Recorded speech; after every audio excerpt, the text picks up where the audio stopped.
नमस्ते friends. TDS related और एक वीडियो में आप सभी का स्वागत है। मैं दिनेश उज्जैनकर।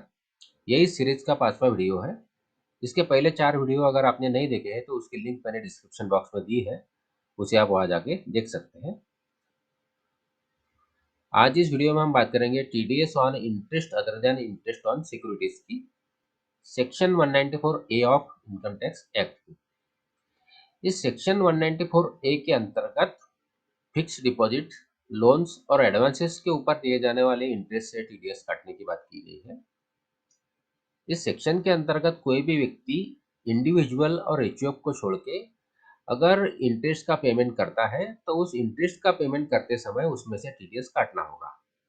और इंडिविजुअल और एचयूएफ के केस में अगर प्रीवियस ईयर में उनका बिजनेस टर्नओवर 1 करोड़ रुपए से ज्यादा है और प्रोफेशन के केस में अगर प्रोफेशनल रिसीट 50 लाख रुपए से ज्यादा है तो उनको भी इंटरेस्ट का पेमेंट करते समय उसमें से टीडीएस काटना होगा।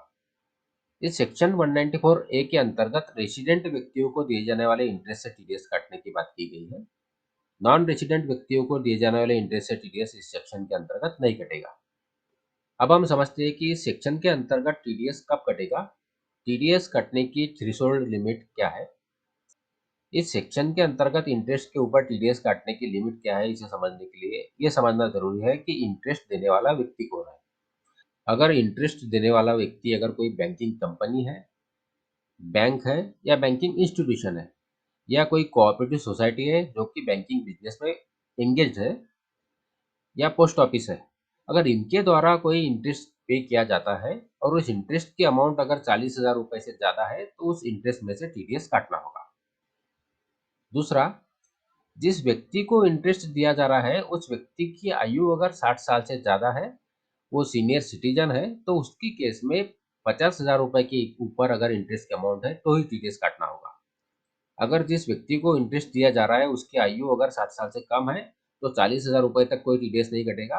और जिस व्यक्ति को इंटरेस्ट दिया जा रहा है उसकी आयु अगर 60 साल से ज्यादा है, वो अगर सीनियर सिटीजन है, तो 50,000 रुपए तक कोई टीडीएस नहीं कटेगा, उसके ऊपर टीडीएस कटेगा।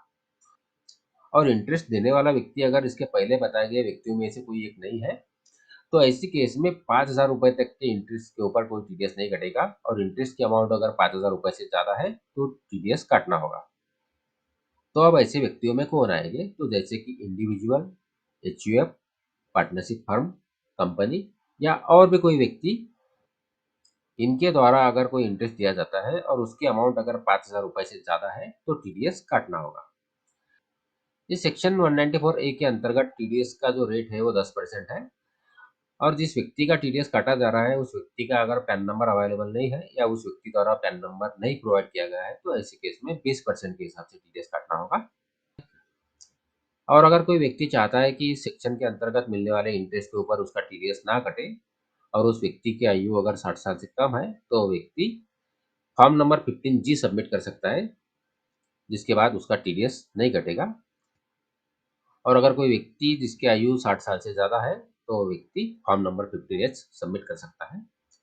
लेकिन फॉर्म नंबर 15G या 15H सबमिट करने के लिए जरूरी है कि उन व्यक्तियों की पूरे साल भर के अंदर जो इनकम है वो टैक्सेबल लिमिट से कम हो। अगर उन व्यक्तियों की पूरे साल भर की इनकम टैक्सेबल लिमिट से ज्यादा है तो वो 15H या 15G फॉर्म सबमिट नहीं कर सकते हैं। जैसे कि इंडिविजुअल की केस में 2.5 लाख रुपए और सीनियर सिटीजन की केस में 3 लाख रुपए और सुपर सीनियर्स की केस में 5 लाख रुपए से इनकम अगर कम है तो ही 15G या 15H फॉर्म सबमिट किया जा सकता है, नहीं तो 15G या 15 फॉर्म सबमिट नहीं कर सकते।